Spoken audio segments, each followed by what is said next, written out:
This is one of the most explosive confrontations yet in the ICE shooting fallout.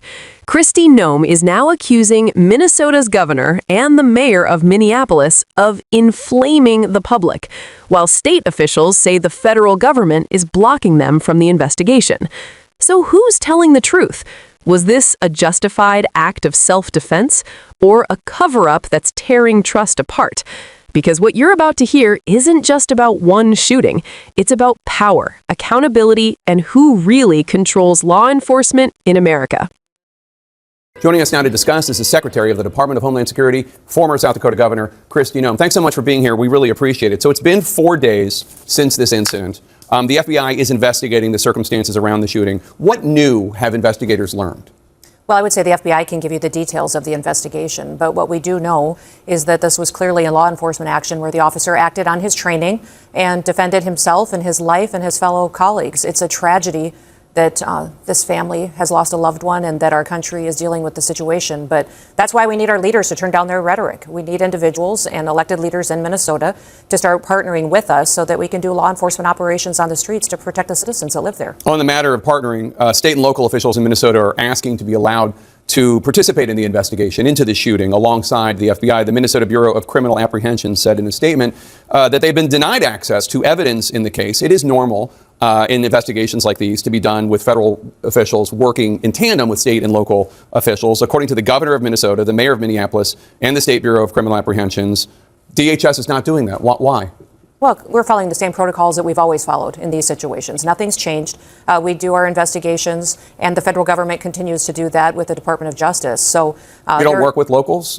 We do work with locals when they work with us, but on the investigation piece of it, ICE and the Department of Homeland Security have a process and a protocol that we've always followed, and we're doing the same thing in this situation. But what do you mean you work with them when they work with you? As far as operations on the ground, we would love that. These sanctuary cities, such as Minneapolis, are extremely dangerous for American citizens. And Jake, since we've been there, we've arrested dozens and dozens of murderers and rapists, individuals who have assaulted children and sodomized them. We just released a whole list of individuals just in Minnesota that we've arrested since we've surged personnel there, and it's incredible. So we would love it if the Minneapolis Police Force and the governor and the state police department would partner with us to help us do this work. What about partnering when it comes to the investigation? Because Minnesota and Minneapolis say they're being denied access to information, and this took place in their streets. You know, the investigation's happening at the Department of Justice. I run the Department of Homeland Security, and I really will continue to follow the same process that this administration has in place, but also the same process that the last administration did. It's always been the same. Nothing's changed in this process, and we'll make sure that not only do our law enforcement have the opportunity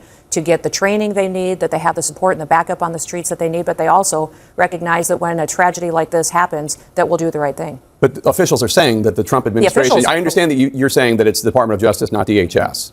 But officials are saying the Department of Justice is not working with them. Should they be working with the locals? You know, I would say that these locals, if you look at what Governor Walz has said, if you look at what Mayor Frey has said, they've extremely politicized and inappropriately talked about the situation on the ground in their city. They've inflamed the public. They've encouraged the kind of destruction and violence that we've seen in Minneapolis the last several days, and I would encourage them to grow up, get some maturity, act like people who are responsible, who want people to be safe, and the right thing be done. When you use the kind of language that you use against law enforcement officers, they lose their credibility. What Kristi Noem just did is flip the script entirely.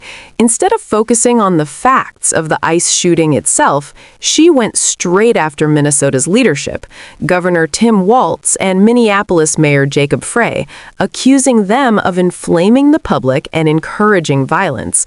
But notice what she didn't do. She didn't explain why state investigators say they're being locked out of evidence. She didn't address why local authorities claim they're being denied basic access to the investigation.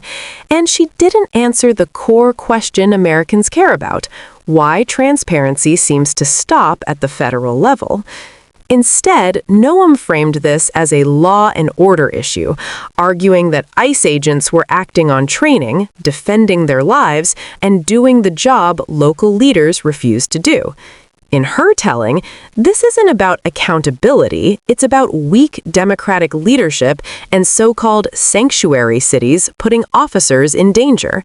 That framing matters, because once the conversation shifts from what happened to who stirred people up, accountability gets blurred, and when federal officials investigate themselves while shutting out local partners, trust erodes fast.